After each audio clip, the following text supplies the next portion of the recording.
Hello friends, आज मैं आप लोगों को डिजिटेशन कैसे बनाएंगे उसके बारे में बताने जा रहा हूँ। ठीक है, और डिजिटेशन होता क्या चीज़ है वो चीज़ मैं बताऊँगा। तो डिजिटेशन मतलब होता है एक रिसर्च पेपर, आपका एक छोटा सा रिसर्च पेपर कहा जाए तो।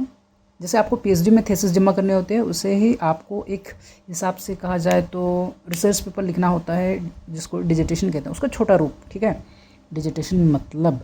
और जिस तरह से आपको पीएचडी में थीसिस सब जमा करना होता है, तो उस एक हिसाब से कहा जाए तो वो चीज़ का ट्रेनिंग दिया जा रहा है यहाँ पे मास्टर्स में। और मेरे कॉलेज में तो यूजी में ही शुरू कर दिया जाता है,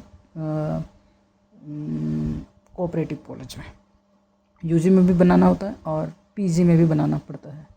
ठीक है, हालांकि मैं एलुमनाई बन चुका हूँ। तो ये देखिए, ऐसा पोस्ट ग्रेजुएशन में बनाना पड़ा था, जमशेदपुर कोऑपरेटिव कॉलेज। जो मेरा टॉपिक था वो जॉर्ज इलियट का the Mill on the Floss में था, जिसमें मैंने साइकोलॉजिकल रियलिज्म ढूंढा था। ठीक है, और यूजी में मैंने द गाइड का टॉपिक था मेरा, कुछ हमको याद नहीं आ रहा, तो वो टॉपिक था। इस बार मैंने जॉर्ज इलियट का the Mill on the Floss में साइकोलॉजिकल रियलिज्म ढूंढा था। ठीक है, ये मेरा डिजिटेशन है। डिजिटेशन इस तरह से लिखा जाता है। ठीक है, ये लोगो, ये फ्रंट पेज है। ठीक है, देख सकते हैं, पहला पन्ना में इस तरह से होना चाहिए। यहाँ मेरा नाम था, यहाँ रोल नंबर था, मैं 23 का सेशन का था, 26 हो रहा ना अभी।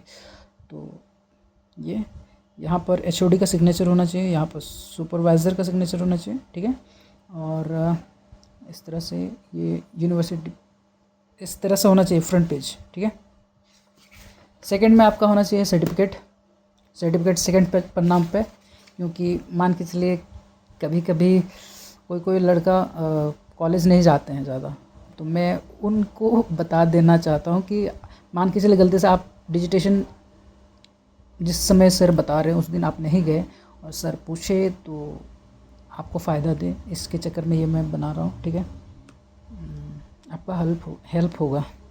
सेकंड पन्ना में आपको अपना सर्टिफिकेट डालना होगा। ठीक है, जो मेरे सुपरवाइज़र थे, मैंने जिस सर के अंडर में था, वो मेरे सर का नाम है रमेश कुमार सिंह। ठीक है, इस तरह से उनका नाम लिखना है, अपना नाम मेंशन करना है, रोल नंबर, रजिस्ट्रेशन नंबर मैं फाड़ चुका हूँ, और यहाँ पर सिग्नेचर सुपरवाइज़र का लिखना है। सेकंड पन्ना में आपको सर्टिफिकेट डालना होता है। ठीक है, पहला पन्ना ये, दूसरा पन्ना सर्टिफिकेट, थर्ड पन्ना एक्नॉलेजमेंट होता है। एक्नॉलेजमेंट में आपको थैंक यू बोलना पड़ता है। ठीक है, जैसे मैं यहाँ पे लिखा हूँ ना, I would like to express my special thanks, तो आपको थैंक्स करना होता है to the almighty for giving me the paper. ठीक है, थर्ड पन्ना में एक्नॉलेजमेंट मतलब थैंक यू करना होता है। ठीक है, इस तरह से यहाँ मेरा नाम था, यहाँ मेरा क्लास सेमेस्टर में थर्ड में जमा किया था। हालांकि मेरे कॉलेज में यूजी और पीजी दोनों टाइम आपको डिजिटेशन जमा करना होता है। ठीक है, तो मैं बता देना चाहता हूँ कि किस तरह से लिखा जाता है। ठीक है, यहाँ मेरा university roll number, registration roll number session में 23-25 का था। ठीक है, और मेरा जो टॉपिक था वो psychological realism in the Mill on the Floss by George Eliot. Third में एक्नॉलेजमेंट में आपको थैंक यू बोलना पड़ता है। ठीक है, थर्ड पन्ना। ठीक है, ये सब में यहाँ देखिए, मैं ध्यान दीजिएगा, ये सब में आपको क्या बोलते हैं उसको, पेज नंबर नहीं मेंशन करना होता है। ठीक है, पेज नंबर आपको जहाँ से जब से चैप्टर शुरू होगा उस समय आपको देना होगा, क्या बोलते हैं उसको, पेज नंबर। ये सब शायद ऐसे गेम।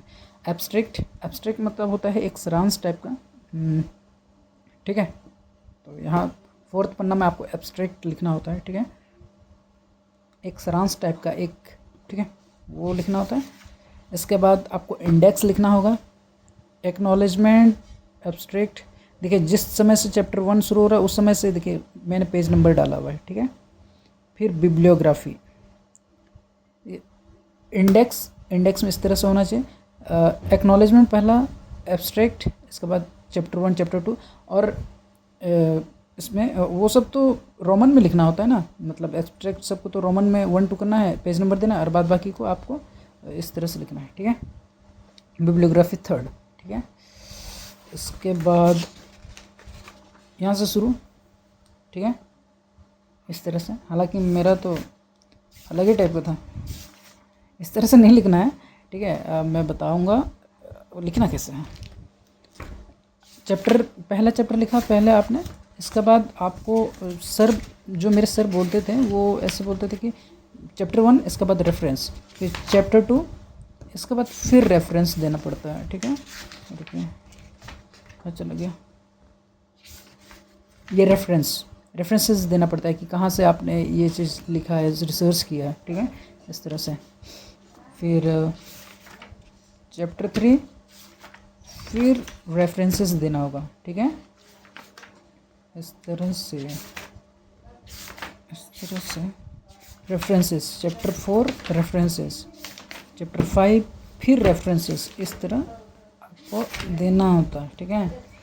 एट लास्ट आप क्या कीजिएगा, वैसे तो सर बोलते थे कि 50-60 पेज का लिखना होता है, तो मैं तकरीबन 45-46 कितना दिया हूँ पता नहीं, 47 रेफरेंसेस तक, ठीक है। इसके बाद लास्ट में आपको बिब्लियोग्राफी देना होता है, ठीक है। आप कहाँ कहाँ से सोर्सेज लिए हो, जैसे प्राइमरी सोर्स में कहाँ से लिए हो, सेकेंडरी सोर्स में ये चीज़, फिर वेब सोर्सेज कहाँ कहाँ से, ठीक है, इस तरह से। और जो मेरा जो सर बोले थे वो इस तरह से था कि फ़ॉन्ट जो होना चाहिए वो टाइम न्यू रोमन में होना चाहिए, फ़ॉन्ट साइज़ हेडिंग का वो 14 होना चाहिए, और जो बॉडी का था वो 12 होना चाहिए, जस्टिफाइड इंटेंट में होना चाहिए ना, यानी मिडिल में होना चाहिए, ठीक है। इधर भी मतलब इधर मतलब लेफ़्ट और राइट का बराबर जो होता है वो जैसे मिड में होना चाहिए, उसको जस्टिफाइड इंटेंट कहते हैं। फिर लाइन स्पेसिंग वो 1.5 से 1.15 या फिर 1.5 रख सकते हैं, और बॉर्डर भी आप दे सकते हैं सजाने के लिए। इस तरह से रेडी करना है आपको डिविटेशन मास्टर्स और क्या बोलते हैं उसको यूजी के लिए, ठीक है। थैंक यू, अच्छे से पढ़िए।